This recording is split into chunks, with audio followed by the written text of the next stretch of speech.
పురుష రెజ్లర్ అమన్ సెహ్రావత్ అదరగొట్టాడు. 57 కేజీల విభాగం కాంస్య పోరులో డారియన్ క్రజ్ పై 5-13 తేడాతో ఘన విజయం సాధించాడు. దీంతో ఈ ఒలింపిక్స్ లో భారత్ తరపున రెజ్లింగ్ లో తొలి పతకాన్ని అమన్ సాధించాడు.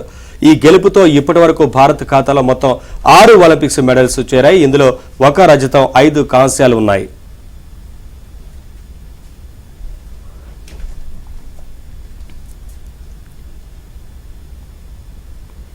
గురువారం జరిగిన ప్రీ క్వార్టర్స్ లో 10-0 తేడాతో మాజీ యూరోపియన్ ఛాంపియన్ వ్లాదిమిర్ ఎగోరోవ్, క్వార్టర్స్ లో 12-0 తేడాతో మాజీ ప్రపంచ ఛాంపియన్ జెలిమ్ ఖాన్ నెగ్గిన అమన్ సెమీస్ లో 5వ సీడ్ రీ హిగోచి చేతిలో 0-10 తేడాతో ఓటమి పాలైన విషయం తెలిసిందే. అయితే కాంస్య పోరులో మాత్రం సెహ్రావత్ దూకుడుగా ఆడాడు.